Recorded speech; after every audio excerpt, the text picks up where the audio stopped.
മക്കളെ, നിങ്ങളിപ്പോൾ റിപ്പീറ്റ് ചെയ്യാൻ ആഗ്രഹിച്ച കുട്ടിയാണ്, ചിലപ്പോൾ റിപ്പീറ്റ് ചെയ്യാൻ ആഗ്രഹിച്ച കുട്ടിയായിരിക്കാം. പക്ഷെ നമ്മളൊക്കെ വരുത്തുന്ന വലിയൊരു മിസ്റ്റേക്ക് എന്താണെന്ന് പറയട്ടെ. നമ്മളെ സംബന്ധിച്ചിടത്തോളം നമ്മൾ ചിലപ്പോൾ 11th പഠിച്ചൊരു ചാപ്റ്റർ, അതിൽ ചിലപ്പോൾ ഏതെങ്കിലും ഒരു ടോപ്പിക് അത് ചിലപ്പോൾ നമുക്ക് അന്ന് നന്നായിട്ട് അറിയുണ്ടാവില്ല, അതങ്ങനെ തന്നെ നമ്മൾ വെക്കും. 12th ചാപ്റ്ററുകൾ പഠിച്ചു, അവിടെയും ചിലപ്പോൾ നമുക്ക് അറിയാതെ പോയ സാധനങ്ങൾ ഉണ്ടാവും. റിപ്പീറ്റ് ലൈഫിലേക്ക് പോകുമ്പോൾ അവിടെയും നമ്മൾ എന്ത് ചെയ്യും, ഈ സാധനം അന്നേ നമുക്ക് ബുദ്ധിമുട്ടാണ്, അന്ന് നമ്മൾ പഠിച്ചിട്ടില്ല, അതുകൊണ്ട് തന്നെ അത് അവിടെ തന്നെ ഇങ്ങനെ വെക്കും. അത് പിന്നെ പഠിക്കുക എന്ന് മാറ്റി വെക്കും. അവസാനം എക്സാമിനോട് അടുക്കുമ്പോൾ അതൊന്നും നമുക്ക് അറിയാതെ പോയിട്ടുണ്ടാവും. എല്ലാ കുട്ടികൾക്കും പറ്റുന്ന ഒരു കാര്യമാണ്, മുന്നേ മനസ്സിൽ എന്താണോ വന്നത്.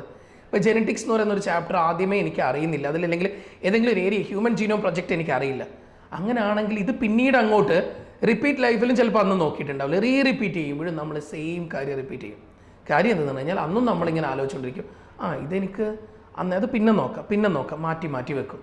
പക്ഷെ പിന്നീട് അവസാന എക്സാം വരേക്കും നമ്മൾ ഇതും കൊണ്ട് അങ്ങനെ തന്നെ പോകും.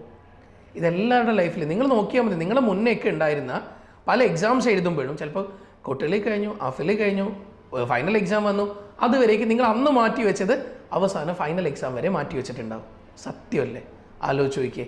അപ്പോൾ അങ്ങനെ ആണെങ്കിൽ ഇതുപോലെ നമ്മൾ മാറ്റി വെക്കാൻ ഉള്ളതല്ല നീറ്റിലൊന്നും തന്നെ. ഇനി അതല്ല, നിങ്ങൾ തീരുമാനം എടുത്തു വേവ് ഓപ്റ്റിക്സ് ഞാൻ പഠിക്കുന്നേ ഇല്ല, അതിൽ എല്ലാ കൊല്ലം ഒരൊറ്റ ക്വസ്റ്റനെ ചോദിക്കുള്ളൂ, അതെന്ത് തന്നെ ചോദിച്ചാലും ശരി, അത് ഞാൻ വിടാൻ തയ്യാറാണ്. Okay, ready?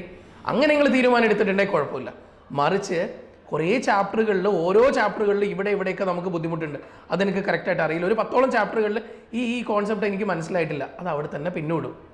ദയവ് ചെയ്തിട്ട് ഓരോ ചാപ്റ്ററും പഠിക്കുമ്പോൾ അത് നന്നായിട്ട് മനസ്സിലാക്കി അതിൻ്റെ കോൺസെപ്റ്റ്സ് അറിഞ്ഞ് അതിൻ്റെ ക്വസ്റ്റ്യൻസ് നന്നായിട്ട് പ്രാക്ടീസ് ചെയ്ത് എന്നിട്ട് മാത്രം അത് മാറ്റി വെക്കുക. പിന്നെ റിവിഷൻ എടുത്തുകൊണ്ടേ ഇരിക്കുക.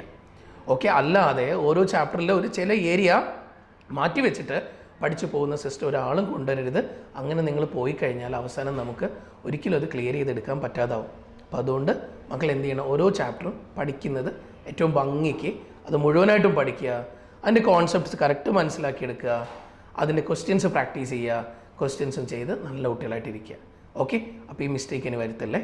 ഓക്കെ, ആദ്യമായിട്ട് JPSൻ്റെ ചാനൽ കാണുന്ന കുട്ടികൾ ഉറപ്പായിട്ട് ചാനൽ സബ്സ്ക്രൈബ് ചെയ്തോ. ഇനിയും മുന്നോട്ടേക്ക് നിങ്ങൾ റിപ്പീറ്റ് ലൈഫിൽ എല്ലാ സപ്പോർട്ടിനും JPS ഉണ്ടാവും. ഓക്കെ.